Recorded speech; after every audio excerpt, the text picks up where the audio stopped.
esta bolsa de valores. A partir de esta salida se espera que las acciones ordinarias de Procaps comiencen a cotizar en otra bolsa de valores, el mercado de expertos operado por OTC Markets Group, donde se limitará la visibilidad de sus cotizaciones. Esto se da en medio de una caída dramática en el precio de las acciones para esta compañía que cuenta con 5,000 empleados, pues tras conocerse la noticia de la notificación de salida el pasado 31 de enero, las acciones cayeron hasta un 51%, luego de costar $1.59 y caer a poco menos de 0.77. Sin embargo, en la jornada de ayer lograron un poco de recuperación y cerraron en 0.95, y es que es de tener en cuenta que en 2021, cuando Procaps ingresó a Nasdaq, el valor de cada acción se cotizaba por encima de los $9. Para terminar, Néstor, les digo que la salida de la bolsa de Nasdaq coincide con la renuncia de su CEO, José Antonio Toledo Viera, situación que la compañía ha atribuido a motivos personales. En su reemplazo fueron nombrados Melissa Angeline y Camilo Camacho como codirectores ejecutivos interinos. Barranquilla amanece con 27 grados. Estás escuchando Blue Radio.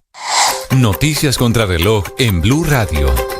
5 de la mañana, 30 minutos. Actualizamos las noticias en Blue Radio. El gobierno, a través de la Agencia Nacional de Defensa Jurídica del Estado, asumió la defensa de Colombia ante el CIADI ante una demanda presentada por la firma canadiense Continental Gold. La multinacional minera alega que el país violó el Tratado de Libre Comercio con Canadá por omisiones y acciones de las autoridades colombianas en la seguridad de la mina ubicada en el municipio de Buritica, en el departamento de Antioquia. La Organización Internacional de Migraciones confirmó la suspensión de 186 contratos con Migración Colombia luego del anuncio del presidente Donald Trump de congelar la asistencia extranjera. Migración Colombia recibió un vuelo con 43 colombianos deportados desde Panamá. Los connacionales están acusados de delitos graves como trata de personas, agresión sexual, delitos relacionados con drogas y evasión de puestos de control. Se espera que hoy regresen a Colombia 2 aviones de la Fuerza Aérea que salieron a Luisiana, Estados Unidos, a recoger más colombianos deportados.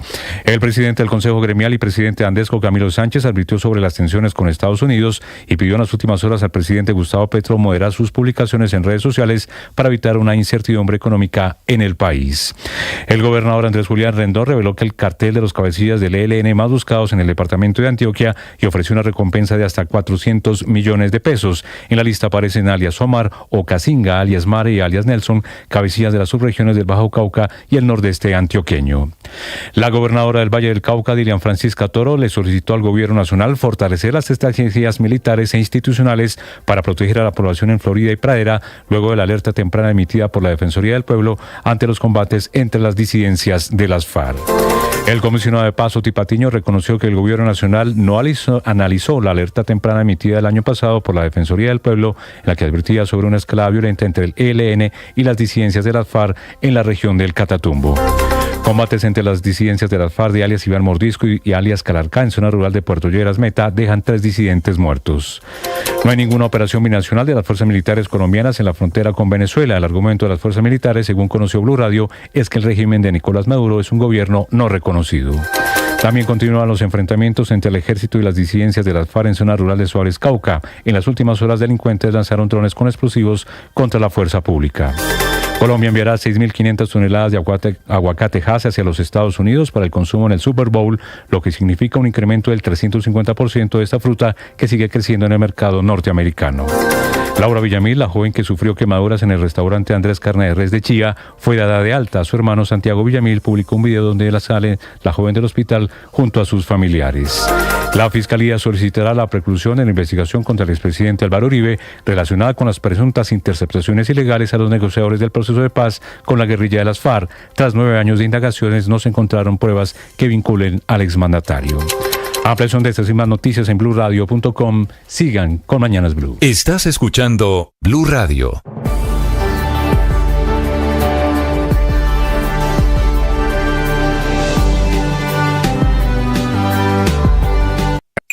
Escanea este código y suscríbete a nuestro canal de YouTube, @Blue Radio Co.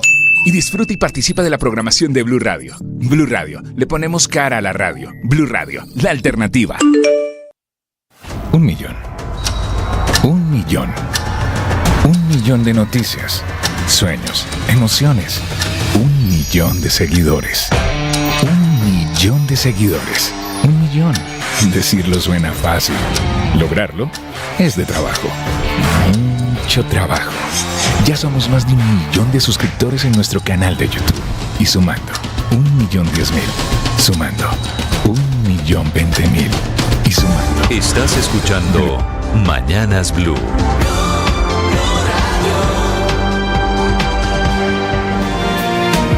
Bienvenidos, muy buenos días, un gusto saludarlos en este amanecer. Aquí estamos con las noticias, las historias de Colombia y el mundo.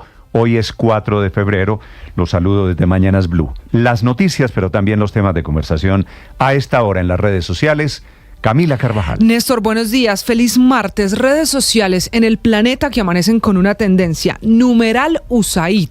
Esa es la tendencia para hablar del efecto de la cooperación internacional, una llavecita que cerró Estados Unidos y que tiene literalmente con los pelos de punta a muchos países, entre esos Colombia. La tendencia en el mundo es alrededor de USAID con lo que plantea el gobierno del presidente Donald Trump. Si la plata de cooperación de los gringos de Estados Unidos estaba terminando en proyectos con diversidad de género o con cualquier tipo de adoctrinamiento, que es lo que insinuó ayer la Casa Blanca.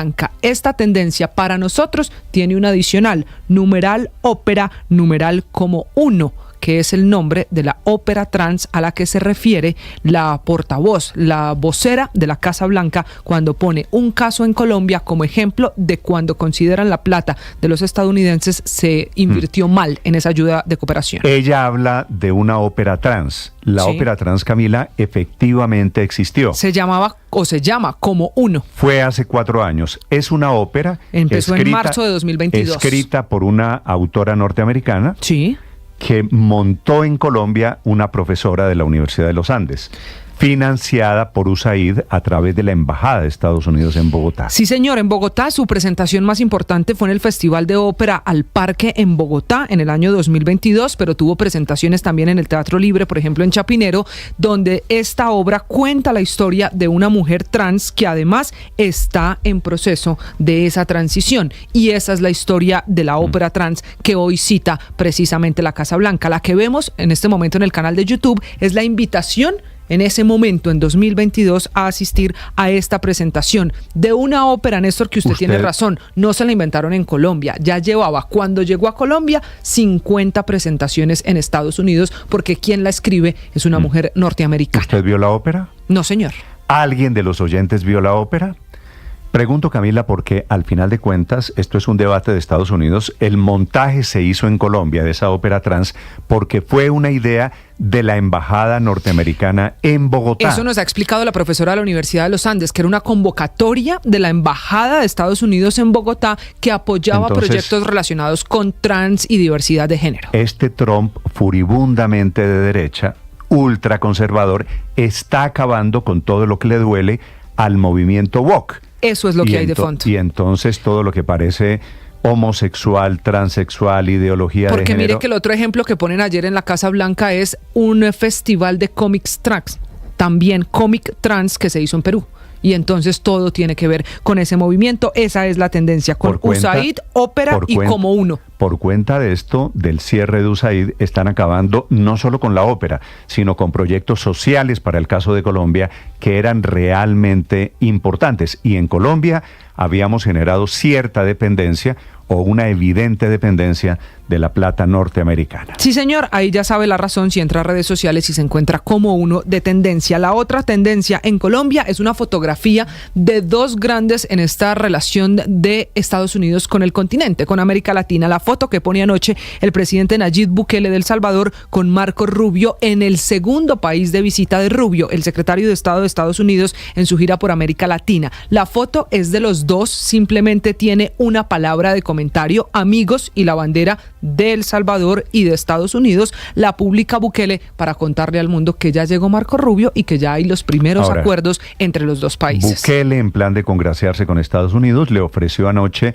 al gobierno Trump sus megacárceles para presos, para criminales, delincuentes de Estados Unidos. O para migrantes, que ojo, pueden ser colombianos, que van a terminar en las cárceles Bukele, El Salvador. Y hablando de fotos, me deja una última muy rápido en Colombia, la foto del ELN, o bueno, la que publicó el presidente de la República, Gustavo Petro, en sus redes sociales, la borró media hora después, pero en ella estaba marcado un campamento de la guerrilla del ELN en la región del Catatumbo. Están las coordenadas, incluso en la fotografía, el presidente la borra, se desata la polémica, y Néstor, ayer el ministro de Defensa, el propio director de la policía, aclaran que no violó ninguna información reservada, que no hay ninguna operación en juego, por esta foto del presidente, pero en redes sociales le siguen preguntando al mandatario colombiano qué necesidad de publicar la fotografía del campamento de la guerrilla. Un grupo, el presidente borró la fotografía por alguna razón. La puso, la reveló. Duró muy poco, casi 30 minutos en la cuenta de Twitter del mandatario. Entonces usted se pregunta, ¿por qué publica una imagen en donde aparece la ubicación geográfica de un campamento del ELN?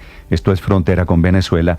Y media hora después en esa la región borra. del Catatumbo, por estos días tan complicados. Por cuenta de esa fotografía, que para muchos es la revelación de una información secreta confidencial del Estado colombiano, un grupo de veteranos de la Fuerza Pública, se llama Ola Libertaria, presentó una denuncia ante la Corte Suprema de Justicia en contra del presidente. Ahora, la Corte no puede investigar al presidente, solamente la comisión de acusación. Sobre el tema, la respuesta del director de la policía, el general Salamanca. Lo que sí es cierto es que el viernes anterior estuvimos en el Catatumbo con el señor presidente. Él impartió las instrucciones, nos reunimos de manera reservada con el señor presidente.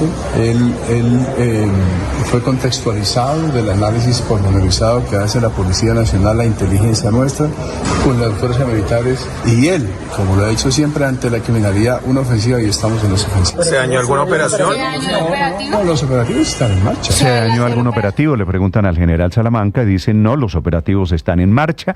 A propósito de la fuerza pública, garantiza el ministro de Defensa que la Fuerza Aérea no se quedará sin recursos a pesar de la crisis en la que se encuentra, la crisis económica del país, pero también por la evidente falta de herramientas, responde el ministro Iván Velázquez.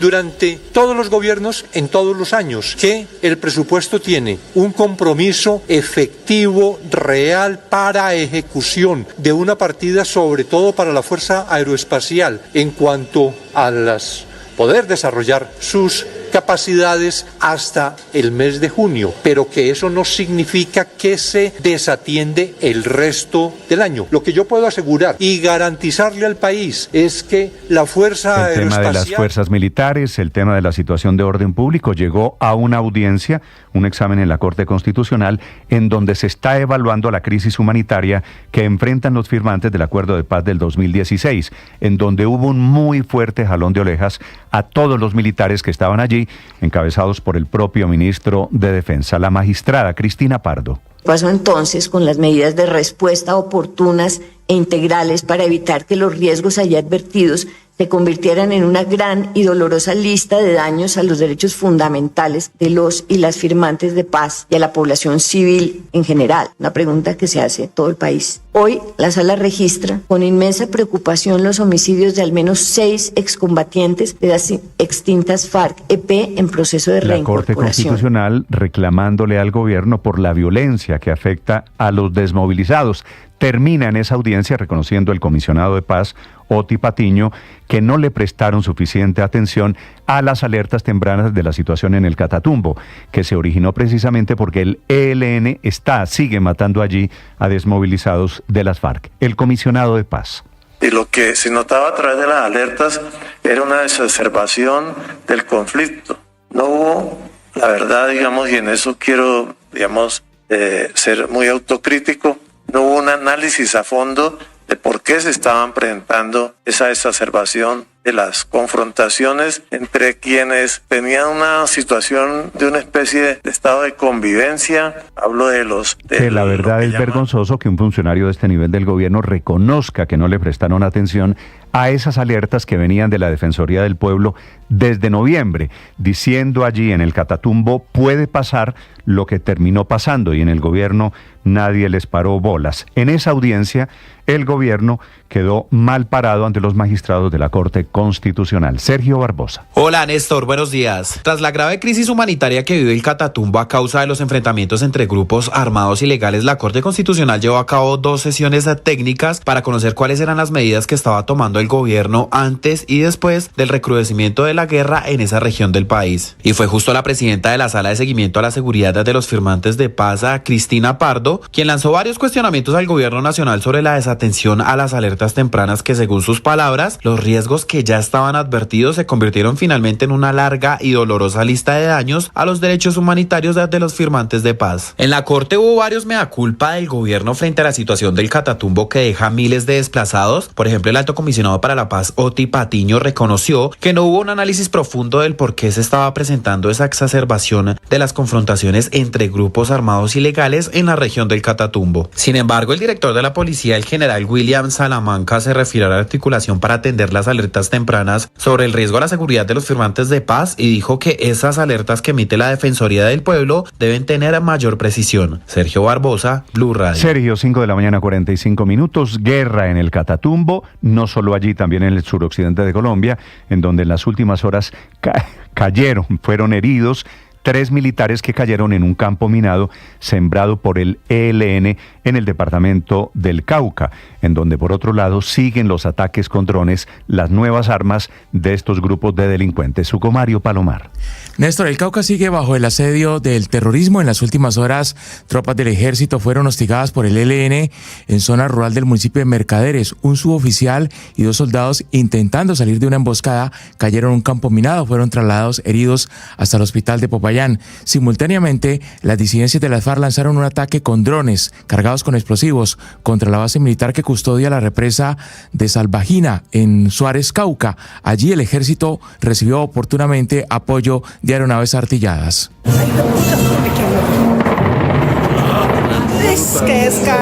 En Suárez no hubo heridos, pero hay tensión entre la población civil, al igual que en Florida y en Pradera, al sur del valle, donde hay 3 grupos disidentes de las FARC que se están enfrentando por el control de esta zona. La gobernadora del departamento, Dilian Francisca Toro. Como lo he venido diciendo, el Valle del Cauca no puede convertirse en otro Catatumbo. Y por eso es tan preocupante la alerta temprana emitida por la Defensoría del Pueblo para Pradera y Florida. La disputa que se está dando allí entre grupos de las disidencias de las FARC está generando asesinatos, desplazamientos y amenazas. Lo que pide la gobernadora es presencia del gobierno nacional y más fuerza pública allí en los límites de Valle y Cauca para evitar, como dice ella, que se repita la historia del Catatumbo. Está lloviendo a esta hora en algunas zonas de Cali, la temperatura 21 grados. Aquí en Bogotá la temperatura, Hugo Mario, es de 10 grados centígrados. Está paseándose por Centroamérica el secretario de Estado norteamericano que estuvo ayer en Panamá y anoche llegó a El Salvador.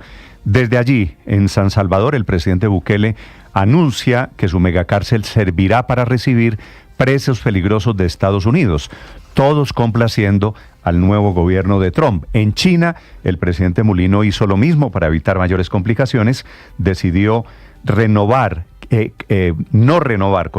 cancelar la renovación del acuerdo de cooperación económica con China sobre lo que llaman allí la ruta de la seda. Desde Ciudad de Panamá, a esta hora, Edwin Fernández. Néstor, buenos días. Y la decisión del gobierno de Panamá de no continuar con el acuerdo de entendimiento conocido como la Ruta de la Seda ha generado reacciones luego del anuncio del presidente Mulino tras finalizar la reunión con el secretario de Estado de Estados Unidos, Marco Rubio, en la capital panameña. El embajador chino ante la ONU, Fu Con, dijo que se trata de una decisión lamentable, lo anunciado por Panamá de no renovar el acuerdo de cooperación con China de esta iniciativa a la que se adhirió en el año 2017. El embajador chino indicó que tras la Ruta de la Seda no se esconde ninguna agenda política, contrariamente a la campaña de difamación lanzada por Estados Unidos. Por su lado, Marco Rubio, quien continúa su primera gira y ya se encuentra en El Salvador, dijo que el retiro de Panamá de la Ruta de la Seda constituía un gran paso adelante para las relaciones Estados Unidos-Panamá y para un canal de Panamá libre. Nosotros consultamos al economista René Quevedo, quien señaló que es necesario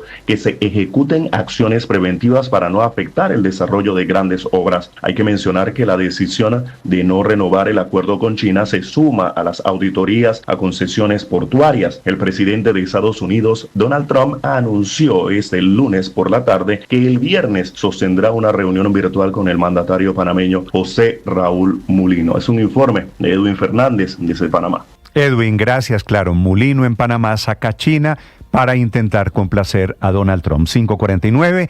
En México, la gran expectativa comienza a partir de hoy. Finalmente hubo tregua en la guerra arancelaria. La presidenta Sheinbaum logró hábilmente el plazo de un mes para componer la situación, la crisis diplomática y económica con el gobierno de los Estados Unidos. Desde Ciudad de México, Felipe Barrera. ¿Qué tal, Néstor? Muy buenos días. El presidente de los Estados Unidos, Donald Trump, accedió a la demanda de la presidenta de México, Claudia Sheinbaum, de poner una pausa por un mes a partir de ayer 3 de febrero a la imposición de aranceles de 25% a los productos mexicanos que sean exportados a la Unión Americana. Esto por la introducción de fentanilo y otras drogas y por el ingreso de migrantes indocumentados desde el territorio mexicano. La mandataria de México dijo: le expliqué pues la gravedad de la cantidad de armas de alto poder que entran desde Estados Unidos a México y que estas armas de alto poder que llegan de manera ilegal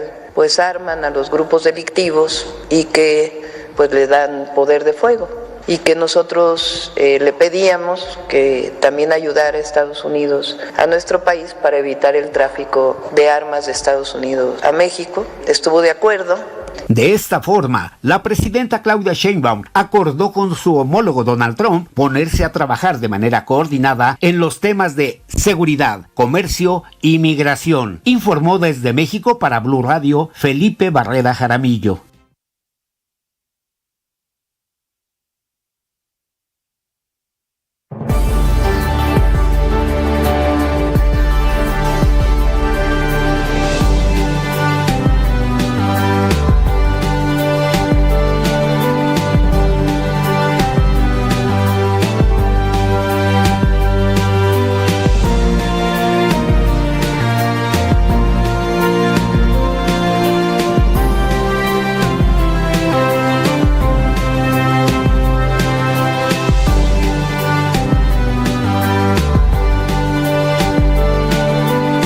Estás escuchando Blue Radio. Atención, acaba de caer un peligroso extorsionista y asesino del Tren de Aragua en Soacha, al sur de Bogotá, que tenía en jaque con sus extorsiones a los comerciantes no solo en Soacha, sino del sur de Bogotá. Allí se encuentra Felipe García. Hola, Néstor. Sí, señor, pues fue exactamente en el barrio Danubio Azul en Soacha donde fue capturado en flagrancia un peligroso delincuente conocido con el alias de Gregorio. Este criminal, quien se identificaba como integrante del Tren de Aragua, le exigía a un comerciante 50 millones de pesos en efectivo a cambio de un supuesto servicio de seguridad y de no atentar contra su vida, la de sus empleados o su núcleo familiar. Para presionar el pago del dinero, de acuerdo con las autoridades, este delincuente le enviaba mensajes a su víctima a través de distintos medios como panfletos o WhatsApp, donde amenazaba con asesinarlo y que de esta manera con todos los negocios a su alrededor terminarían pagando las extorsiones. Además, en un video registrado por las cámaras de seguridad quedó la evidencia de cuando este delincuente llegó hasta el establecimiento comercial de la víctima amenazando a los empleados con un arma de fuego para que el propietario accediera a su pago. Alias Gregorio, de nacionalidad venezolana, fue capturado por la policía en el momento en el que acudía justamente a pagar el dinero producto de una de estas extorsiones y fue puesto a disposición de las autoridades judiciales.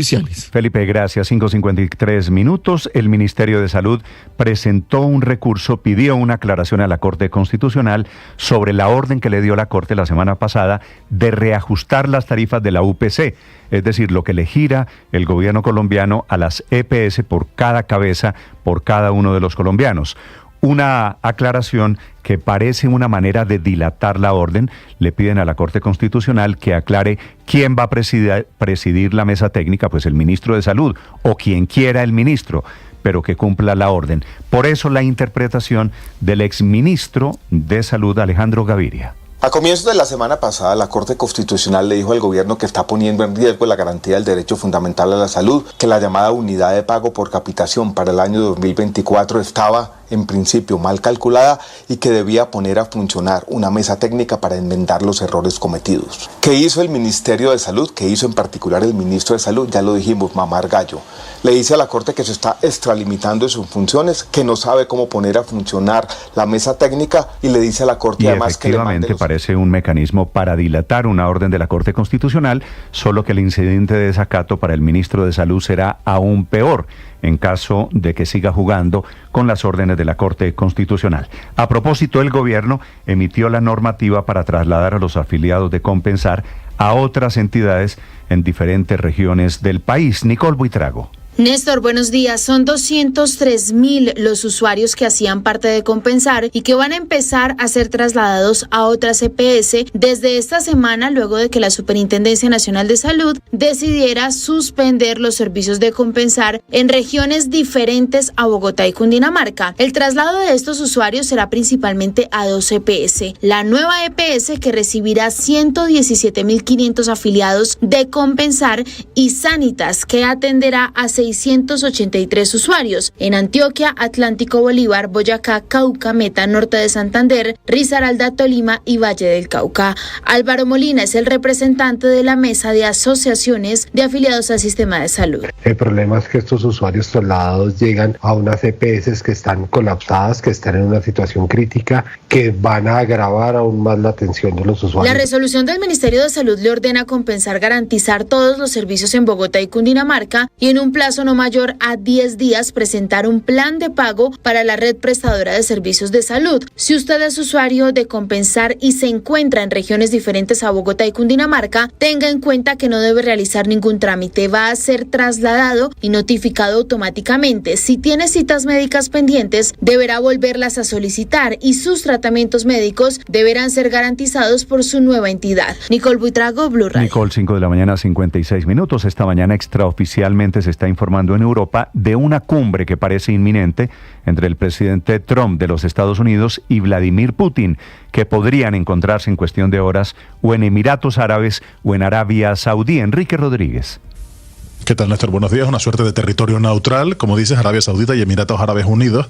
Lo ha confirmado la agencia de noticias Reuters con varias fuentes en el Kremlin. El gobierno de los Estados Unidos, evidentemente, por el momento mantiene silencio y las fuentes rusas han negado repetidamente cualquier contacto directo con Estados Unidos. Pero lo que sí es cierto y está confirmado es que varios altos cargos rusos han visitado tanto Arabia Saudita como los Emiratos Árabes Unidos y que serían tentativamente los lugares donde se podría presentar esa reunión, esa primera cumbre entre ambos mandatarios. Desconfiaban primero los rusos de esos dos países, pero hay que recordar que el príncipe heredero saudita Mohammed bin Salman ha sido el primer jefe de Estado extranjero al que Trump llamó tras asumir el cargo. Así que se establecen unos cruces ahí que podrían indicar que eso sería el lugar para una cumbre que por el momento no tiene fecha ni tiene características cerradas. Pero eso sí, es una cumbre que parece más cercana o cada vez más cercana y en la que sin duda se hablará de la guerra de Ucrania, que se ha comprometido Donald Trump a acabarla lo antes posible, Néstor. Esta es Blue, más que radio.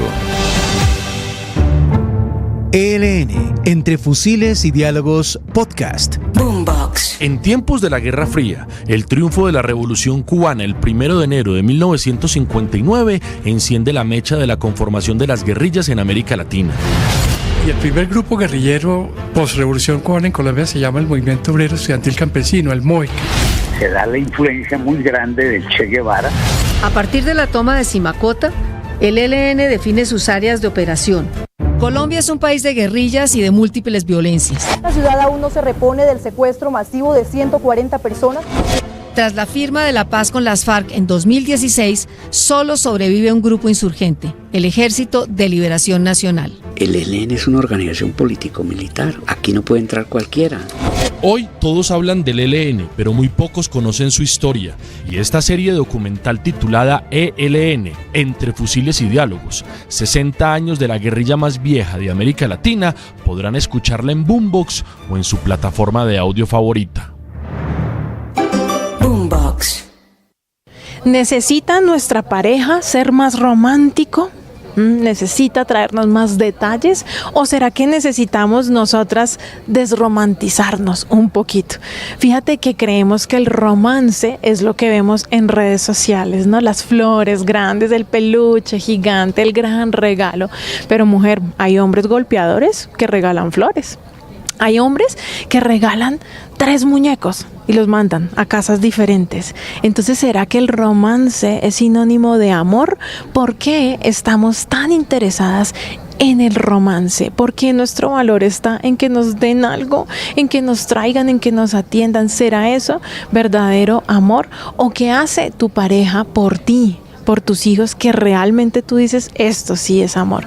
Creo que debemos bajarle un poquito a esas expectativas que nos han generado las redes sociales, ¿no? Esa vida perfecta, ese detalle que no siempre es tan lindo como lo pintan. Necesitas que tu pareja sea más romántica. ¿Para qué? ¿Qué es lo que realmente tu corazón y tu mente necesitan? ¿O necesitas más bien bajarle un poquito tú? Recuerda, no te aguantes ni te divorcies. Hay otro camino. En Blue le ponemos cara a la radio.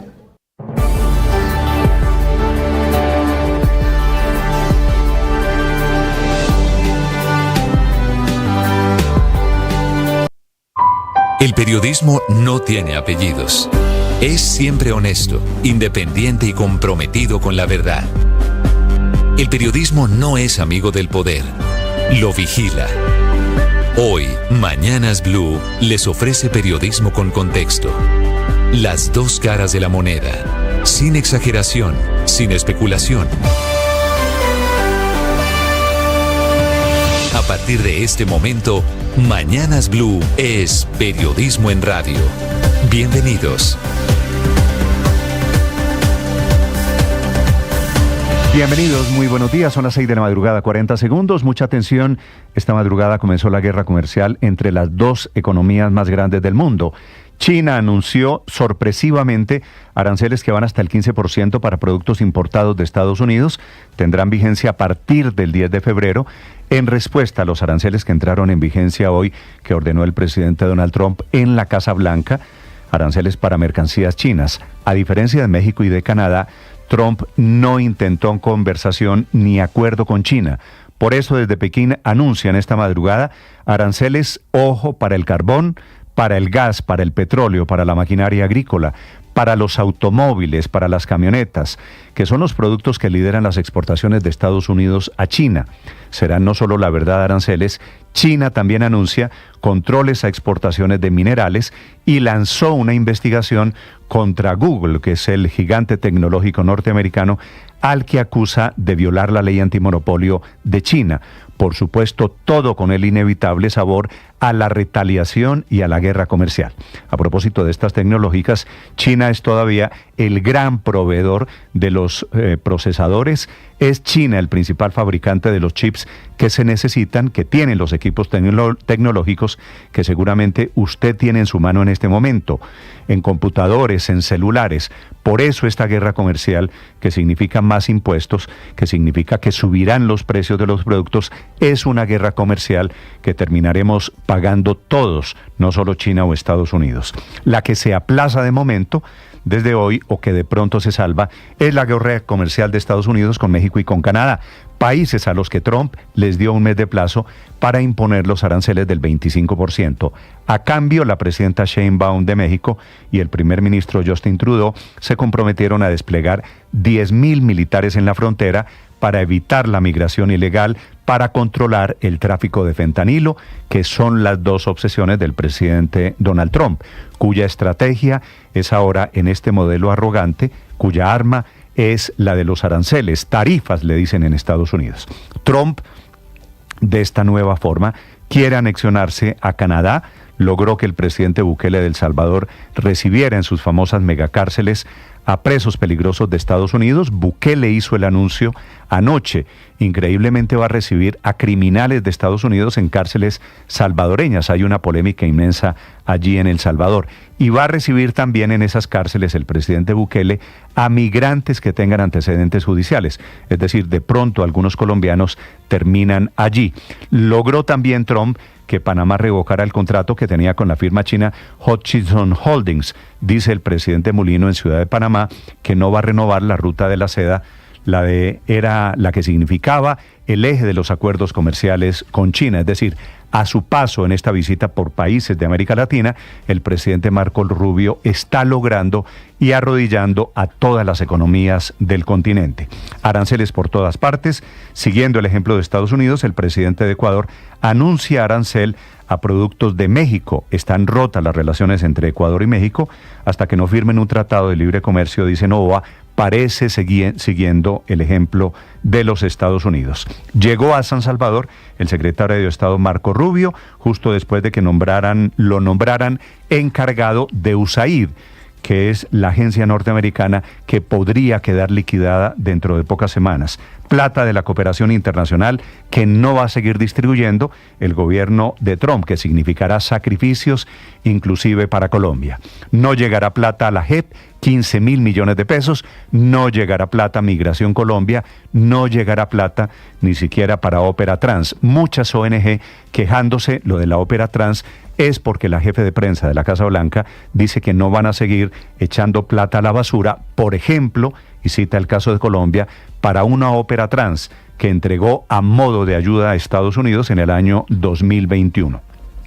Así que en esta batalla ideológica contra todo lo que les huela a lo que ellos en la extrema derecha detestan, que es la onda woke, todo va a quedar sacrificado, inclusive plata para programas sociales en Colombia. La Ópera Trans era un proyecto de la Universidad de los Andes inspirado en una obra de una mujer que está en transición y que fue una obra escrita en Estados Unidos, pero que se recreó en Colombia con apoyo de la Embajada norteamericana, y la ponen de ejemplo para acabar con todo lo que significa ayuda internacional. De ahí en adelante caerán como piezas de dominó ayudas a migrantes, ayudas a cultivos ilícitos, ayuda a campesinos, ayuda para la lucha de la diversidad, ayuda para la inclusión, toda diversidad o inclusión, palabras que parece detestar el nuevo gobierno de Estados Unidos. A propósito, les voy a contar del llamado urgente que están haciendo gremios de la producción en Colombia para que el presidente Petro no empeore la relación con Estados Unidos. Se reunieron los gremios con la canciller Laura Sarabia, la ANDI, Analdex, la Cámara de Comercio Colomboamericana, los empresarios pidiéndole al presidente Petro que no juegue con candela. Le recordaron al gobierno que Colombia y que Estados Unidos tienen relaciones de billones de dólares que no se pueden arriesgar, y le piden de pasada al presidente Petro que deje de trinar, que parece, por supuesto, muy difícil. Además, los empresarios están en fase de buscar dónde exportan los productos en caso de que se agrave la situación, la crisis, una inédita e inesperada crisis económica con Estados Unidos. A propósito de economía y de Estados Unidos, les contaré de la salida de la farmacéutica barranquillera Procaps, que fue echada de la bolsa del Nasdaq en Estados Unidos por no cumplir requisitos regulatorios de presentación en informes financieros. Como un temblor, también fue sacado de su cargo el presidente de Procaps.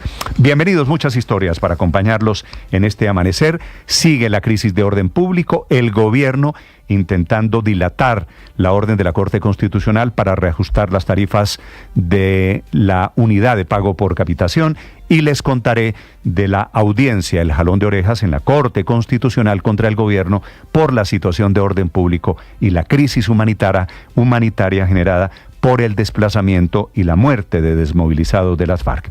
Hoy es martes 4 de febrero, es el Día Mundial contra el Cáncer, una enfermedad en general cada vez más dramática y más visible.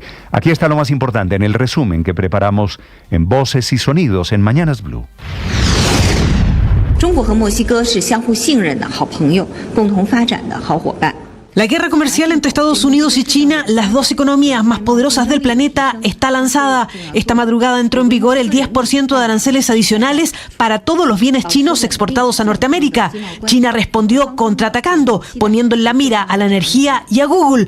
Como en el primer mandato de Trump, China y Estados Unidos se lanzan otra vez a una guerra comercial que va a dañar la economía mundial y a trastocar las cadenas globales de suministros.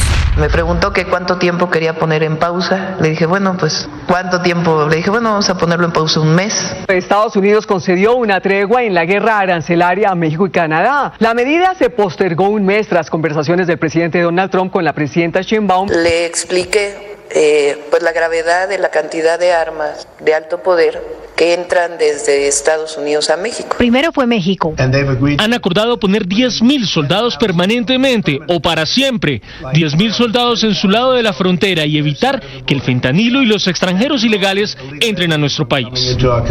Al igual que México, los aranceles a Canadá fueron pausados por un mes, y así lo confirmó el mandatario canadiense. Canadá está asumiendo nuevos compromisos. Vamos a nombrar un zar responsable de la cuestión del fentanilo. Incluiremos a carteles mexicanos a la lista. lista de entidades terroristas. Y a propósito de aranceles a países, Trump volvió a mencionar a Colombia. Miren a Colombia, miren lo que pasó. Todo el mundo dijo que iba a ser un desastre. En una hora todo se arregló. ¿Por qué aranceles? El presidente Donald Trump insiste en su idea de que Canadá se convierta en el estado número 51 de los Estados Unidos. What I'd like to see Canada become our 51st state. We give them protection, military protection. We don't need them to build our cars. I'd rather see Detroit or South Carolina. Donde cunde ahora el nerviosismo es en Europa. El presidente Donald Trump acusa a Europa de no comprar productos norteamericanos y en cambio de vender a Estados Unidos coches y productos agrícolas. La respuesta vino de voz de la presidenta de la Unión Europea tras una reunión de mandatarios en Bruselas. Es Ursula von der Leyen. The European Union is prepared for a robust but constructive dialogue with the United States. Dice, la Unión Europea está preparada para un diálogo sólido y constructivo con Estados Unidos, pero también reconocemos los posibles desafíos en la relación con ese país y estamos preparados para ello. Cuando se nos ataque de manera injusta o arbitraria, la Unión Europea va a responder con firmeza.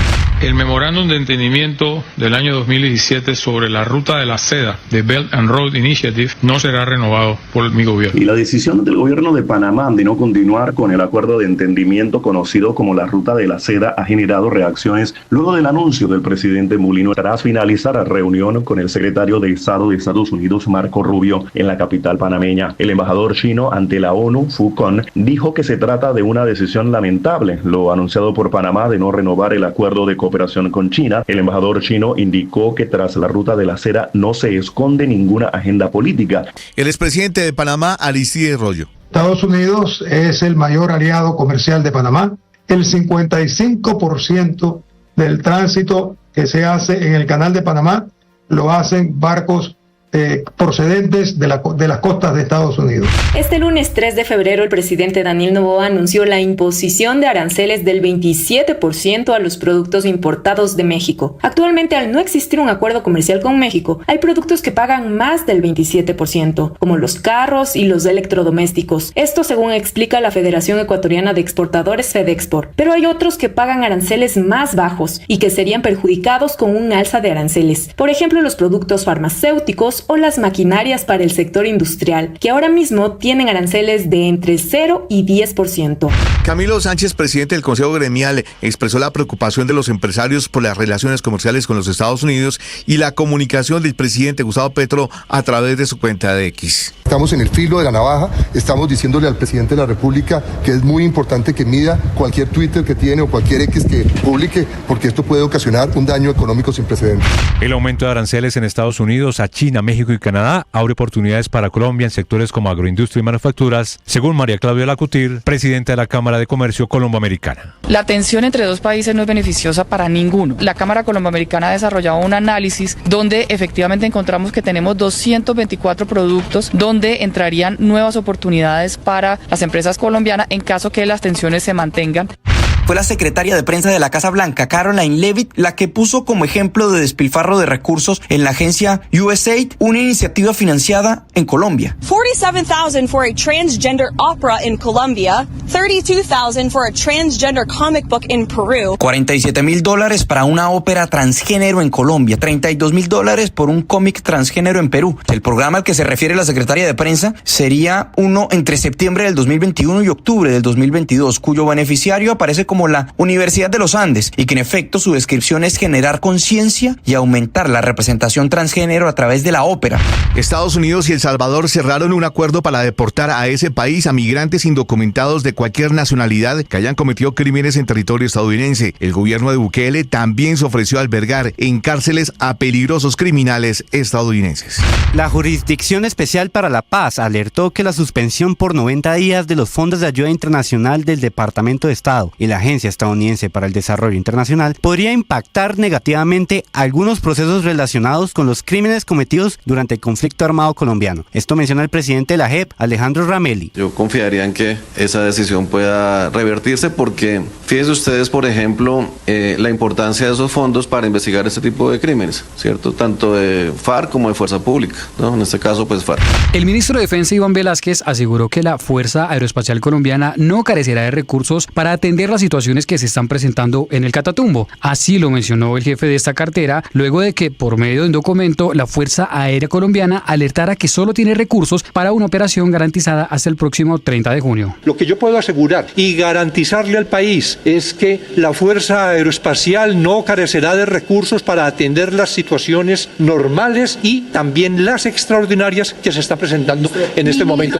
En medio de las tensiones diplomáticas, al aeropuerto de Río Negro, en Antioquia, llegó un nuevo vuelo con colombianos deportados. En total 43, de los cuales 36 llegaron sin tener esposas en manos ni pies, pero los demás sí llegaron en esas condiciones porque todos tenían antecedentes judiciales. Se espera que el gobierno gestione el envío de más vuelos, en especial a Estados Unidos. Una imagen que publicó el presidente Gustavo Petro de una supuesta ubicación del ELN y que minutos después borró de su cuenta, generó varios interrogantes y en ese sentido el director de la policía, el general William Salamanca, aseguró que el trino del primer mandatario no afectó ninguna operación en contra del ELN en el Catatumbo. Los operativos están en marcha. Lo cierto es que nosotros estamos a la ofensiva, coordinados fuerzas militares y policiales. La Corte Constitucional cuestionó al gobierno nacional por lo que está pasando en el Catatumbo. A pesar de las alertas de lo que iba a ocurrir, no se procedió con rapidez. Incluso el alto comisionado para la paz, Oti Patiño, admitió que pese a las alertas no se tomaron las medidas necesarias. La verdad, y en eso quiero, ser muy autocrítico. No hubo un análisis a fondo de por qué se estaban presentando esa exacerbación de las confrontaciones. Juan Camilo El Cucho Hernández jugará en Europa. El Real Betis confirmó que contrató al jugador de la Selección Colombia y lo firmó hasta el 2030. Y John Jader Durán debutó con el Al-Nassr. El colombiano fue titular y jugó los 90 minutos en la victoria 4-0 de su equipo sobre el Al-Wals en la fecha 7 de la Liga de Campeones de Asia. John Durán y sus sensaciones tras su primer partido en su nuevo equipo. Estoy contento, estoy feliz de estar aquí, de poder apoyar al equipo a ganar y esperemos que siga siendo así. Estás escuchando Blue Radio. Prepárate para Escanea vivir este código y suscríbete a nuestro canal de YouTube, @Blue Radio Co. Y disfruta y participa de la programación de Blue Radio. Blue Radio, le ponemos cara a la radio. Blue Radio, la alternativa. 1 millón. 1 millón. 1 millón de noticias, sueños, emociones. 1 millón de seguidores. 1 millón de seguidores. 1 millón. Decirlo suena fácil. Lograrlo es de trabajo. Mucho trabajo. Ya somos más de 1 millón de suscriptores en nuestro canal de YouTube. Y sumando, 1.010.000. Sumando, 1.020.000. 6 de la mañana, 16 minutos. Esta madrugada, hora de Colombia, entraron en vigencia los aranceles que puso Trump a China. Y apenas entraron en vigencia hace 6 horas largas, China anuncia esta madrugada nuevos aranceles adicionales en represalia. Productos norteamericanos que lleguen a China van a tener un impuesto de hasta 15% y anuncian venganza contra Google, contra la industria automotriz, contra el carbón, contra el gas, contra el petróleo. La temida guerra comercial. Desde Europa, a esta hora, Silvia Carrasco. Néstor, cuando era las 12 de la noche en Washington, 13 horas de China, o sea, 1 de la tarde allí, las autoridades chinas no usaron Twitter, ni siquiera llamaron a una conferencia de prensa, simplemente publicaron un comunicado del Ministerio de Finanzas que decía que Pekín aplicará a partir del 10 de febrero, o sea, en 6 días más, un impuesto del 15% al gas natural licuado y al carbón de Estados Unidos, del 10% al crudo y a los equipos agrícolas. China también inicia una investigación antimonopolio sobre Google e impone controles a exportaciones de tierras raras, en concreto sobre el tungsteno, el telurio, el rutenio, el bismuto, el molibdeno y el indio. Hay que decir que todos ellos son metales raros sobre los que China tiene producción casi monopólica. El tungsteno es uno de los elementos más raros de la Tierra y se utiliza en lámparas fluorescentes y en la industria aeroespacial, así como los metales resistentes al desgaste. El telurio se utiliza para los paneles solares. El rutenio se utiliza para construir las resistencias en los chips de las computadoras, en los semiconductores. Y entre los usos del molibdeno se encuentra el de los motores a reacción. China es el país con el que Estados Unidos tiene el mayor déficit comercial en el planeta. Esto es por bienes, es por un valor de 279.000 millones de dólares al año, según las cuentas del año 2023. Durante el primer mandato, en 2018, Trump inició una brutal guerra comercial de 2 años con China por su enorme superávit comercial con Estados Unidos. Entonces vimos cómo se imponían aranceles ojo por ojo en bienes por valor de cientos de miles de millones de dólares. Y toda esa guerra trastocó las cadenas de suministros globales y dañaron la economía global. Por lo tanto, todos nos vamos a ver afectados por esta guerra. Esta mañana los indicadores bursátiles, sin embargo, del Asia amanecieron como en una montaña rusa. Por un lado estaban los indicadores chinos, el de Shanghái, que estaba plano, y el de Shenzhen, que también es de China, pero que caía fuerte. Pero, por otro lado, se recuperaba la bolsa de Hong Kong y la de Corea del Sur, especialmente porque hubo un respiro para los fabricantes de automóviles japoneses y coreanos, que estas fábricas se instalaron con maquiladoras de automóviles en México. Es el caso de Nissan y Honda, que producen en México para vender en Estados Unidos. Bueno, tenemos 6 días por delante para ver si Donald Trump conversa con el presidente Xi Jinping, como hizo ayer con Claudia Sheinbaum de México y con Justin Trudeau de Canadá. También está por verse, Néstor, qué resuelve respecto de Europa, quien también acusa de tener un enorme superávit con Estados Unidos. Así que todo está por verse, guerras comerciales desatadas, pero por ahora entre los dos gigantes económicos del mundo, Néstor. Silvia, gracias. Hubo una época en que las guerras se hacían con espadas, o eran guerras atómicas, o el miedo era una guerra nuclear, o había guerra con químicos y guerra de anthrax. Ahora la palabra parece ser aranceles en esta nueva escalada, guerra comercial. Repito, la noticia desatada esta mañana con China, una guerra que nos terminará tocando tarde o temprano. De momento, la tregua en esta guerra es entre Estados Unidos con Canadá y México. El presidente Trump, después de hablar con Trudeau en Canadá y con la presidenta Sheinbaum en México, decidió un plazo de 1 mes para poner los aranceles con los que los había amenazado. Eso sí, el Trump que apareció en la Casa Blanca en las últimas horas no parece menos arrogante. 6:21 minutos desde Washington. Juan Camilo Merlano. Néstor, buenos días. Y la amistad de los llamados Three Amigos parece intacta, al menos por 30 días. Fueron intensas conversaciones diplomáticas para evitar una guerra comercial que habría sido dramática para el continente, teniendo en cuenta una relación comercial cuyos intercambios ascienden a 1.8 billones de dólares. El primer acuerdo anunciado fue con México. Luego de una llamada telefónica de más de 30 minutos, Donald Trump y Claudia Sheinbaum lo sellaron. Se comprometieron. México, por su lado, desplegará unos 10.000 soldados de la Guardia Nacional a lo largo de la frontera para controlar la migración irregular y el tráfico de fentanilo. Música para los oídos del presidente Trump, quien a cambio pausó la aplicación de los aranceles por 30 días, esos aranceles del 25%. Así anunciaba el acuerdo la presidenta mexicana Claudia Sheinbaum. Me preguntó que cuánto tiempo quería poner en pausa. Le dije, bueno, pues vamos a ponerlo en pausa para siempre. Y me dijo, bueno, pues ¿cuánto tiempo? Le dije, bueno, vamos a ponerlo en pausa 1 mes. Y estoy segura que en este mes vamos a poder dar resultados. Las conversaciones que fueron más complejas se presentaron con Canadá, pero al final se logró. Luego de una conversación alrededor de las 3 de la tarde se anunció el acuerdo.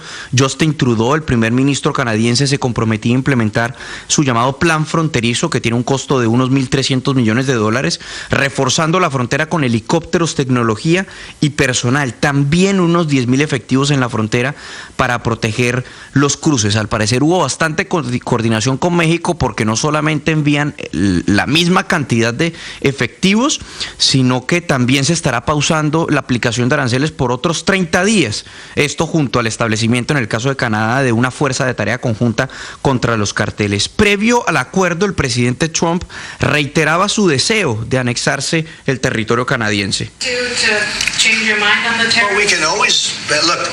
What I'd like to see Canada become our 51st state.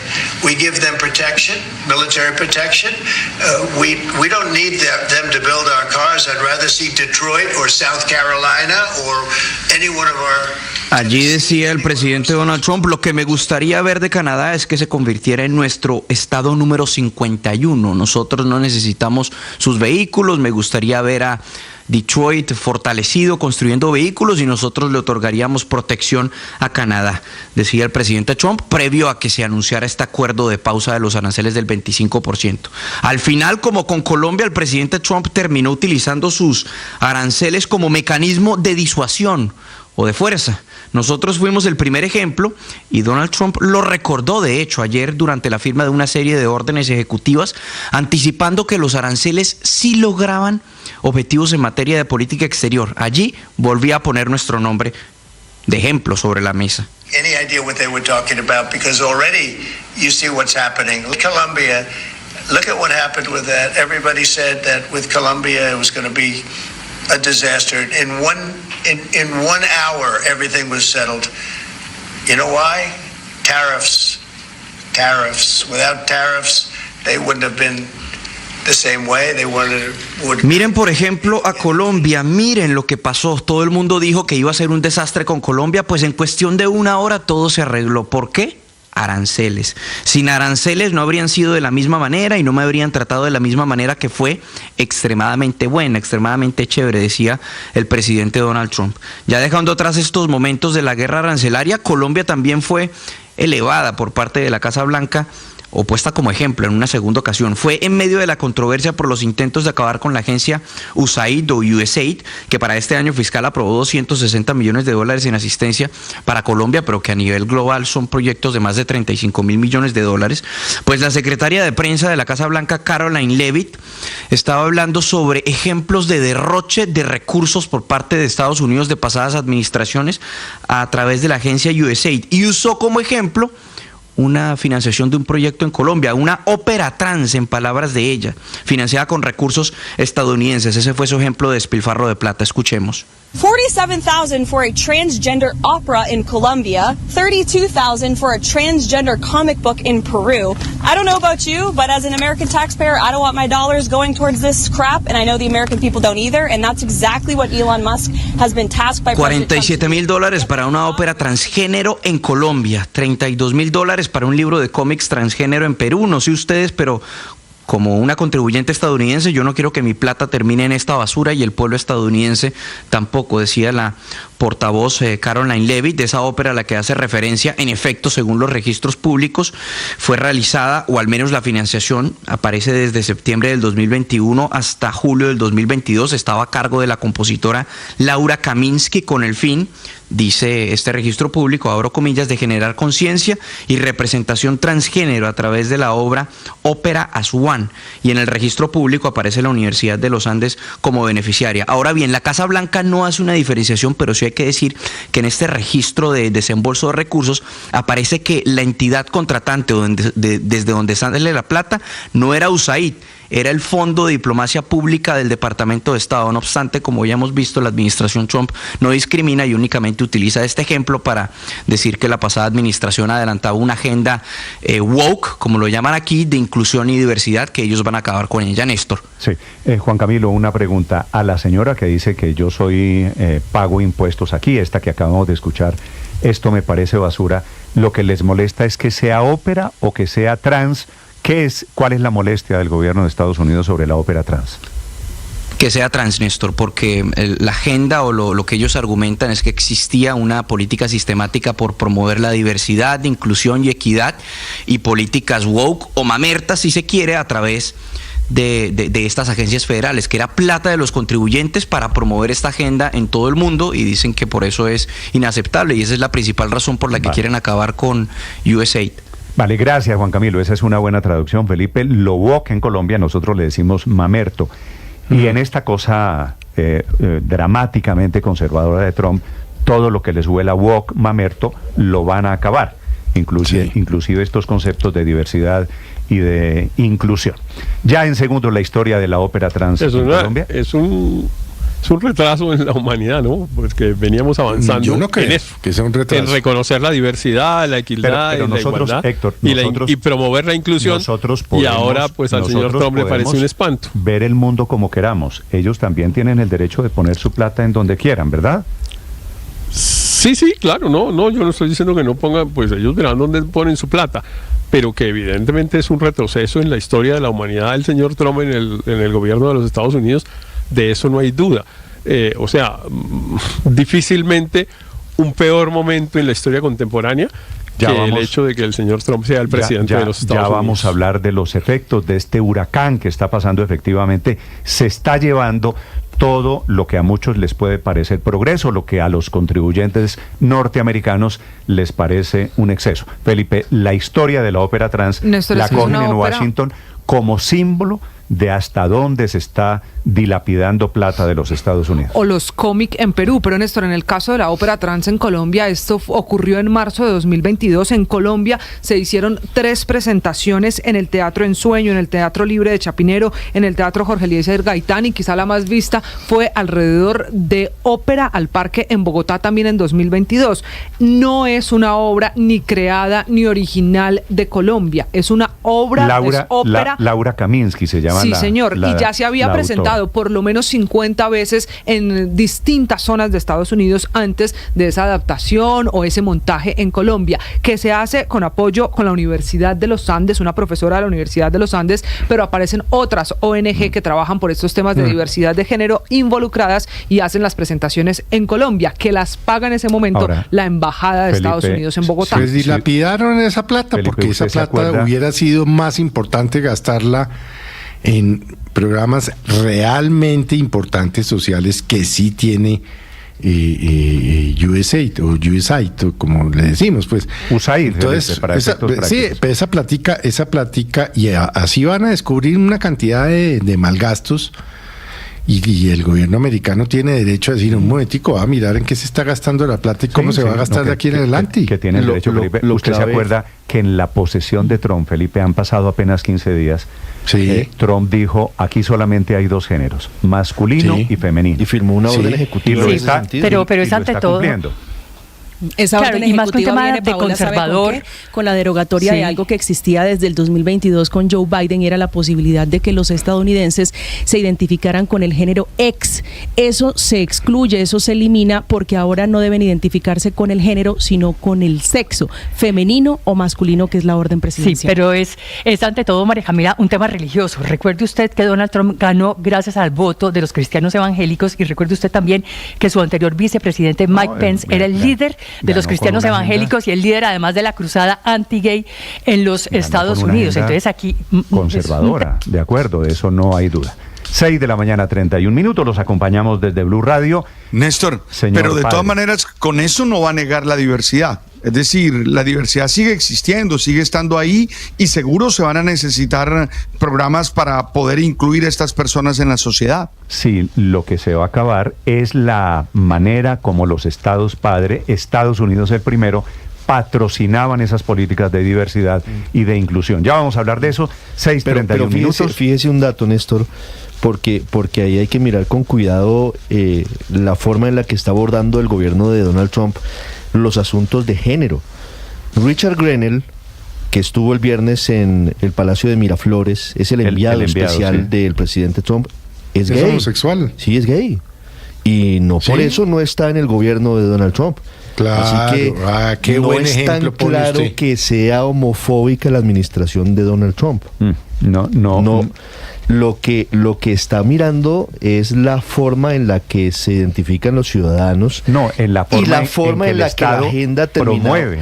Y la agenda terminó, en opinión de Donald Trump, mamertizándose. Ese concepto woke que trae todo esto es lo que está combatiendo. Es decir, si fuera homofóbico, no habría en teoría funcionarios abiertamente declarados homosexuales en su gobierno. Volvamos a Colombia. Anoche hubo Consejo de Ministros. El gobierno Petro está al tiempo lidiando con un ojo puesto en Estados Unidos, con el otro ojo puesto en los nuevos impuestos y en la situación de conmoción interior. Recuerden, estamos en un estado excepcional. Caterina Ávila. Néstor, buenos días. En la Casa de Nariño se realizó ayer un Consejo de Ministros para ultimar los detalles de los decretos de conmoción interior que todavía se están discutiendo entre los jefes de cartera. Restan por salir más de 10 decretos, entre ellos varios del Ministerio de Hacienda, que plantean nuevos impuestos para el sector de juegos de suerte y azar, las exportaciones de carbón y los trámites notariales. Aunque estos aplicarían inicialmente por 90 días, el gobierno intentará volverlos permanentes vía reforma tributaria, así lo confirmó el ministro de Hacienda, Diego Guevara. Retomaremos algunos puntos que se discutieron en la tributaria del 22 asociados a hidrocarburos. Seguramente algunos de los puntos que estamos discutiendo en los decretos de conmoción interior también se van a extender en el tiempo de manera permanente, pero en consenso con el Congreso. Ahí tendremos la discusión sobre los juegos de azar, donde también estamos escuchando los gremios, escuchando a los actores, porque es muy importante entender en qué momento se cobran impuestos, si en el momento del cash y a la apuesta o en el número de apuestas que se tengan. Eso será también uno de los puntos que estamos analizando con el equipo técnico, algunos impuestos de timbre. Pero también deberá salir decretos para el sector de defensa. En el marco de la crisis en el Catatumbo, el gobierno ordenaría limitar la disponibilidad de insumos para la producción de base de coca, así como de sustancias esenciales para la producción de clorhidrato de cocaína, que impacta directamente su procesamiento. Además, se planteará el fortalecimiento de las capacidades militares y policiales para el cuidado de la infraestructura de oleoductos en los municipios del Catatumbo y el control fronterizo, que serían fuentes de combustible para reemplazar la disminución en la disponibilidad de combustible. Mientras el gobierno discute estos documentos, la situación en el Catatumbo sigue siendo compleja. Las fuerzas militares siguen realizando operativos para rescatar a familias que continúan confinadas en sus hogares y que han quedado en el medio del fuego cruzado entre las disidencias y el ELN. Los campesinos y agricultores denuncian que están teniendo múltiples pérdidas. Este fue el testimonio de la comunidad de La Gabarra, norte de Santander. Pero debido al conflicto que hay y como no tenemos líneas de comercialización, entonces se nos ha ido a pérdidas el producido que le recibimos al campesino. En este momento tenemos almacenados más o menos 1.000 pollos ya sacrificados en cuarto frío. Segundo, pues estamos teniendo pérdidas con la alimentación del pollo debido a que por lo menos 100 pollos se llevan 50 bultos de purina. Y si se pasan de los 45 días, pues el pollo se va a comer 10 o 20 bultos más, que equivalen a las pérdidas de las ganancias. Las autoridades siguen realizando operativos para recuperar el control de la región. Se espera que esta semana se conozcan los últimos decretos reglamentarios de la conmoción interior. Caterina Ávila, Blue Radio. Camila Carvajal es periodista. Está en Mañanas Blue. 6 de la mañana, 35 minutos. Si no está la plata de USAID, no se puede investigar a las FARC, dice la JEP. Si no está la plata de USAID, no operará el programa de atención a población migrante venezolana en Colombia, coordinado con Migración. Si no hay plata de USAID, hay menos helicópteros Black Hawk disponibles para la Fuerza Aérea y las fuerzas militares en Colombia para luchar contra el narcotráfico. Si no hay plata de USAID, más de 100 ONGs en el país tendrán frenados, afectados o desfinanciados sus proyectos para trabajar temas de mujeres, medio ambiente, cambio climático, niños y jóvenes, posconflicto, migrantes e incluso la implementación de la paz. De ese tamaño está siendo la crisis por la decisión del gobierno de Donald Trump de acabar con la Agencia de Cooperación Internacional USAID, aunque públicamente ese gobierno norteamericano habla de un estudio de 90 días para definir la plata de una agencia que el propio Trump acusa de haber sido manejada por lunáticos, pero que fue una agencia que solo el año pasado trajo a Colombia $330 millones de cooperación, el 75% de la cooperación internacional que recibió el país.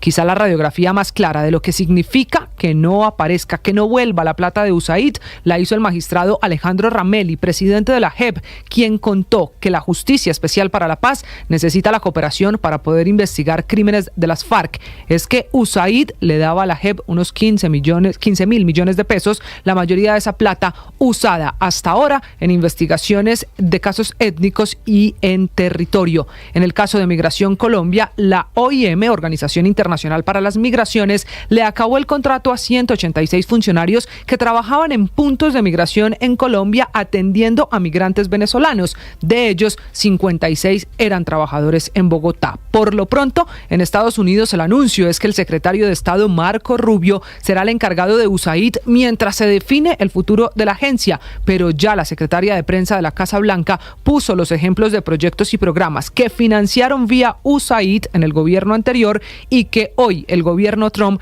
considera un despilfarro. La Casa Blanca habló de plata para diversidad de género en Serbia, de un musical en Irlanda, de cómics transgénero en Perú y del famoso proyecto de ópera transgénero en Colombia. Dice la Casa Blanca que se invirtieron $47,000 y se queja el gobierno Trump de la cooperación usada para temas de género. Ese proyecto de Ópera Trans es como uno, así se llama, estaba en Colombia en 2022, cuenta la historia de una mujer trans y su proceso de transición.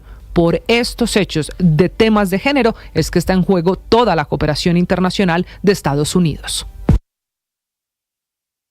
Es periodista. Está en Mañanas Blue.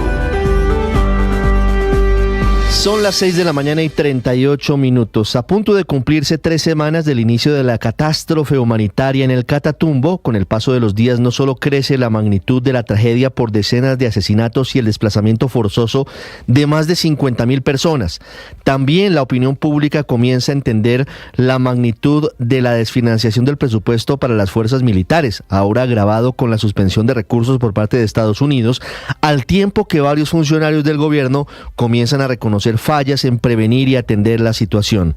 Lo que pasa en la frontera con Venezuela está lejos de normalizarse, mientras la fuerza pública sigue adelantando operaciones humanitarias para rescatar a las comunidades confinadas. En la práctica se está desintegrando el llamado Frente 33 de las disidencias de las FARC, lo cual es una buena noticia.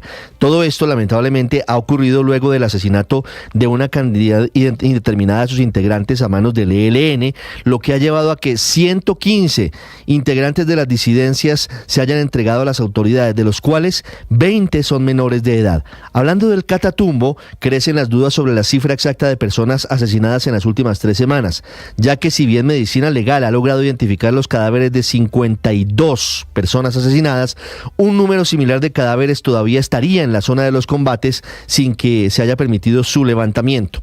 Capítulo aparte merece la controvertida alianza que anunció el presidente Gustavo Petro con el régimen de Nicolás Maduro para recuperar el control de la frontera y sumar esfuerzos armados para cerrarle el paso al ELN.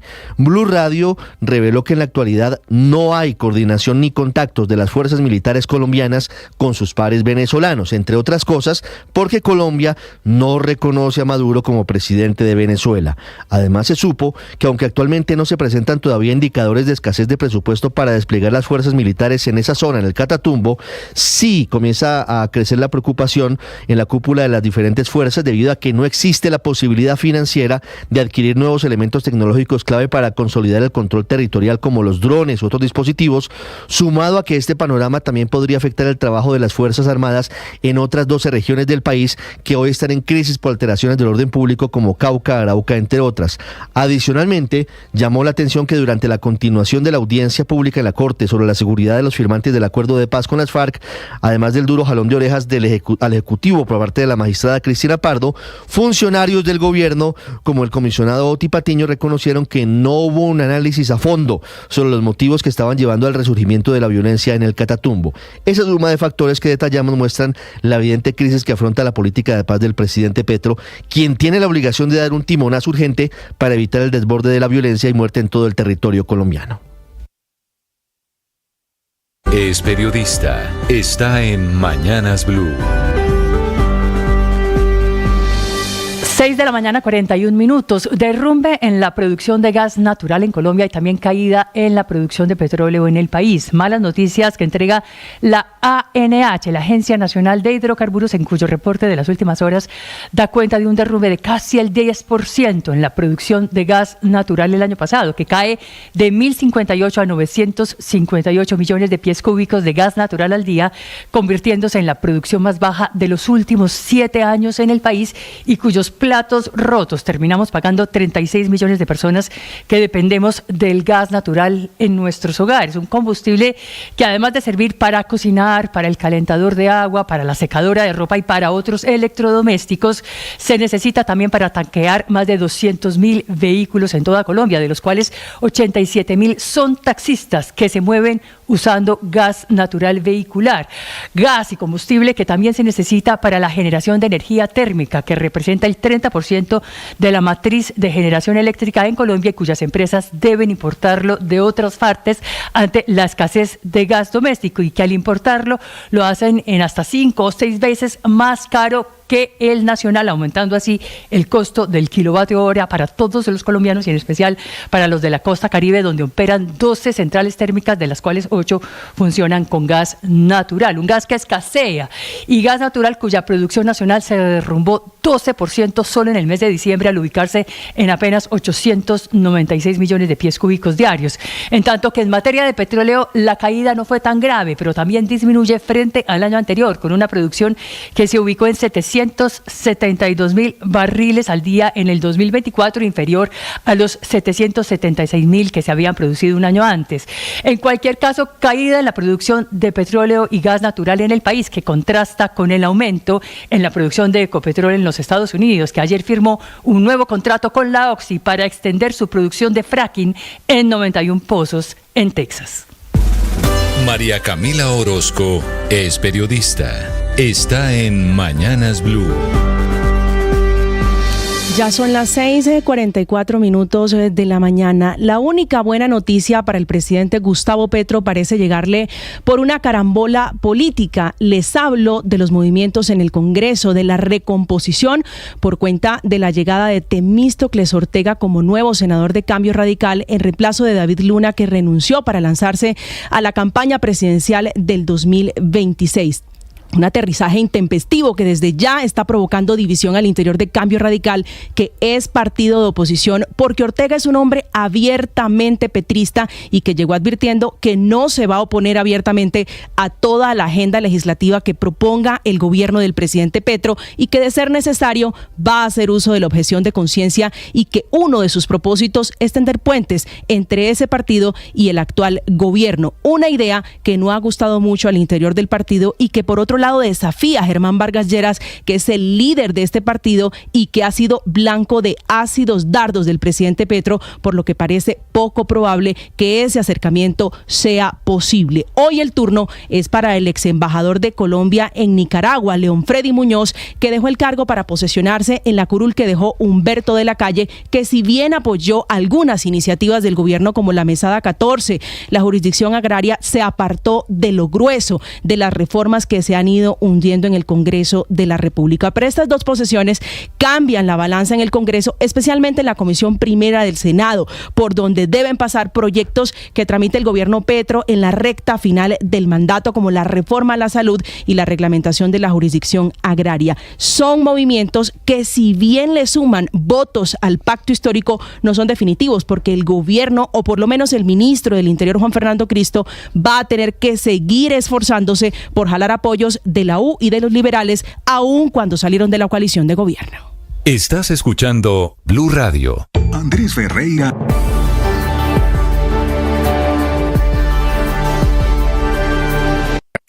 Escanea este código y suscríbete a nuestro canal de YouTube, @Blue Radio Co.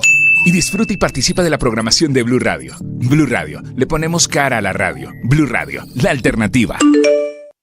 1 millón. 1 millón. 1 millón de noticias, sueños, emociones. 1 millón de seguidores. 1 millón de seguidores. 1 millón. Decirlo suena fácil. Lograrlo es de trabajo. Mucho trabajo. Ya somos más de 1 millón de suscriptores en nuestro canal de YouTube. Y sumando, 1.010.000. Sumando, 1.020.000. Y sumando. Blue, más que radio. Colombia es un país de guerrillas y de múltiples violencias. La ciudad aún no se repone del secuestro masivo de 140 personas. Tras la firma de la paz. 6 de la mañana, 47 minutos. Padre, buenos días. Buen día, Néstor. Como siempre, con ánimo, con fuerza, con ganas, iniciamos esta jornada confiando y creyendo que todo va a estar bien. Me alegra que hoy tenga puestos los audífonos como corresponde, padre. Felipe, me preguntan los oyentes por qué el padre Linero se pone los audífonos como se los pone. ¿Yo puedo responder por él? Yo soy abogado. Se pone los audífonos como de astronauta, unos audífonos de tamaño es que el de padre, un casco espacial. El padre es de la vieja escuela. La vieja escuela de la radio le decía a usted es muy joven, Néstor, usted no tuvo esos momentos. Muchas gracias. Tienes el permiso que necesitas. Adelante. No, pero en serio, pues por lo menos a mí me enseñaban que para no quedar absolutamente encabinado en el sonido del aire. Del aire. Uno debía dejar una oreja. Una oreja libre para escuchar el entorno de lo que ocurre en la cabina. Mire, así. Yo intento explicar eso. Mire, eso es así. Entonces usted hace ante eso no tengo ningún problema, padre. Pero es que se los echa para adelante. me quedan choneto. Exacto. Le quedan de gafas. Sí, yo no sé si está usando. Así no lo puedo defender. No. Gracias. Bueno, padre, hasta ahí llegué. Yo no es que le está haciendo bullying, padre, ni más faltaba. No se me ocurriría nunca en la vida. Jamás. Tema de hoy, Oiga, padre. El tema de hoy, ¿hasta dónde llega el humor, Néstor? ¿Tiene límites el humor? Uno puede burlarse de todo, de personas con habilidades especiales, de razas, de todo eso. Uno puede burlarse, puede mamar gallo con todo. Ese es un gran tema, padre. Mi respuesta es que no. Mi respuesta... Yo también creo que no, yo también creo que hay límites, pero Néstor, hoy hay una tendencia en la que muchos comediantes están mamando gallo, están bromeando de todo, es más, se hacen famosos por mamar gallo de cosas impensadas. Sí, un día, padre, eché un chiste en un grupo de amigos. Sí. Pues el chiste tonto intentando ser gracioso, y el chiste era sobre un niño que tenía un problema, una discapacidad. Wow. Y se rieron todos, menos un amigo que se volteó y me dijo: óyeme, mi hijo tiene síndrome de Down. No. Uf. Y entendí en ese momento que lo que a mí me parece chistoso, padre, no lo es otro, ¿no? para él, para ese amigo. Claro. Así que hay unas sensibilidades que son nuevas también por otro lado. ¿Cierto? Y que hay que respetar, porque mire que el otro día que cuando falleció nuestra amiga Fabiola, nos dimos cuenta que en Sábado Felices de la época había el gordo, el flaco, el feo. Es decir, normalmente nos burlábamos de esas cosas. El mocho. El mocho. Hoy ya no se podría realmente. Ahora, y no es. Ahora, eso también tiene un límite, ¿no? Porque ya yo ya no le puedo decir a usted corroncho. O ya no se pueden echar chistes de pastuzos. O ya no se pueden echar chistes que tengan que ver con condiciones de raza. O ya no. La gorda Fabiola sería persona en condición de obesidad Fabiola. ¿No? Algo así. Entonces, es un tema complejo porque no se ve claramente el límite. Yo creo que el límite es dignidad, yo creo que el límite es respeto, pero bueno, trabajemos eso. Ya viene el chistoso padre Linero hablando esta Choneto, mañana. El choneto, mire. El choneto padre Linero ya viene esta mañana hablando sobre humor. Ya vienen los deportes. Ricardo, buenos días. Pensé, Néstor, buenos días, que estaba Choneto el padre con el audífono por el 2-0 que le aplicó Llaneros al Unión Magdalena. Está sensible el padre hoy con el golazo el primero. A mí me gusta el golf, yo no ando en temas de fútbol últimamente. Señor. Entonces pasemos la página, más adelante hablaremos de la liga. Hoy estamos, los jugadores colombianos, primero en Arabia con Durán, que ya debutó, y en las últimas horas ya la confirmación de Juan Camilo Cucho Hernández. Ha impactado el fútbol en España. La liga, vuelve a la liga el Cucho, ya les vamos a contar. Hoy es noticia Linda Caicedo por su gran enero en la liga femenina, y atentos porque vuelve Colombia, la sub-20 tendrá hoy arranque del hexagonal y estará aquí en Blue y en el Gol Caracol. Ricardo, perdóneme un segundo, antes tengo en la línea a la profesora Juana Monsalve. Es profesora de la Facultad de Artes y de Humanidades de la Universidad de los Andes. Fue la directora, la protagonista de Asuán, que es lo que llaman ahora en Estados Unidos la basura, el crap, sobre la ópera trans, que es el símbolo del recorte de ayuda para programas no militares de USAID desde Washington. Con Coordinadora, el futuro llegó. Por eso, trabajamos con innovación y tecnología para poner en tus manos un mejor mañana. El futuro es ahora. ¿Te lo llevamos? La Casa Blanca dijo en su declaración la ópera transexual, que no entiendo muy bien qué significa una ópera transexual, pero así la bautizaron como símbolo de lo que ellos no quieren financiar a través de estos programas que han sido tradicionales de plata entregada por Estados Unidos. Profesora Juana Monsalve, buenos días. Buenos días para todos, gracias por la invitación. Profesora, usted es muy joven, usted es profesora ¿de qué materia en la Universidad de los Andes? Pues mira, yo soy profesora de varias materias, pero sobre todo de canto lírico. Yo soy cantante lírica, entonces tengo varios estudiantes a mi cargo y también doy algunas clases como Mujeres en la Música o clase de música y género, y también doy clases de música latinoamericana. Veo en su hoja de vida que usted es doctora en artes musicales. Sí, yo tengo un doctorado en artes musicales. Le debo decir entonces doctora Monsalve. Profesora me parece muy bien, profesora, no es necesario. Sí, estoy de acuerdo que profesora es un título inmensamente que reconoce con inmensidad la dignidad, la altura intelectual de las personas. Profesora Monsalve, ¿qué es esto de la ópera transexual? Explíquele primero un poquito a los oyentes, si es tan amable, qué quiere decir una ópera trans, que fue lo que dijo la señora en la Casa Blanca ayer. Pues a ver, yo creo que ese es un bautizo que le dieron a esta ópera, pues que no sé si realmente aplica. Mira, esta es una ópera que tiene 2 cantantes, pero un solo personaje, que es Hannah, y Hannah es una mujer trans que durante la obra descubre su identidad. Entonces es una ópera que narra la historia de una mujer trans. No sé si yo a eso lo llamaría una ópera trans, pues las óperas hablan sobre una cantidad de temas distintos. Sí. Cuando usted la hizo, ¿esto fue hace cuánto? ¿4 o 5 años? Esto fue hace 3 años, en el 2022. Sí. Cuando usted la hizo, el concepto era promover qué o por qué Estados Unidos la relaciona hoy con una ópera trans. A ver, mira, yo te cuento. Nosotros en agosto de 2021 aplicamos a una convocatoria en la Embajada de Estados Unidos en Colombia, que se llamaba Small Grants, que es como becas pequeñas, ¿no? En la que presentamos esta propuesta de una ópera compuesta por una mujer estadounidense, que es Laura Kaminsky. Pues Laura Kaminsky es la compositora de esta obra y esta convocatoria favorecía los proyectos con enfoque de género. Entonces, As One, pues nos pareció muy pertinente para este fin. ¿La convocatoria, ellos propusieron hacer una ópera con enfoque de género? No, ellos tenían una convocatoria para proyectos con enfoque de género y nosotros nos dedicamos a hacer ópera porque, como te conté ahorita, yo soy cantante lírica y entonces en la universidad nosotros ya tenemos una historia de hacer óperas. ¿El interés del enfoque de género nació en la Embajada de Estados Unidos? Sí, exactamente, sí. Sí. ¿Y ellos qué interés tenían en el enfoque de género? Pues digamos como darle un poco más de visibilidad a estas historias que son muy tabú en nuestra sociedad, y darle visibilidad a este tipo de historias de personas con las que, digamos, normalmente podemos pensar que no tenemos mucho en común, pero al exponer la historia desde un punto de vista tan humano puede generar mucha empatía en la audiencia de la ópera, ¿cierto? Bueno, o de obras con este tema. Sí. ¿Y usted cree que esto promovía la homosexualidad o el transgenerismo? ¿Qué es lo que promovía la ópera que usted hizo en caso de que se tratara de promover algo?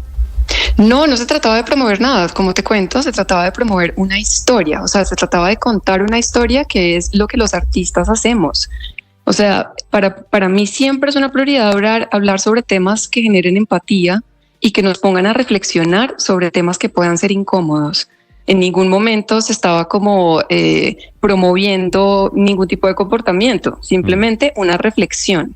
Ok. Profesora, ¿cuánta plata había o puso Estados Unidos para hacer esta ópera? Estados Unidos puso $25,000. Eso fue como el premio que nos... ¿No 47,000 que dijo la señora ayer?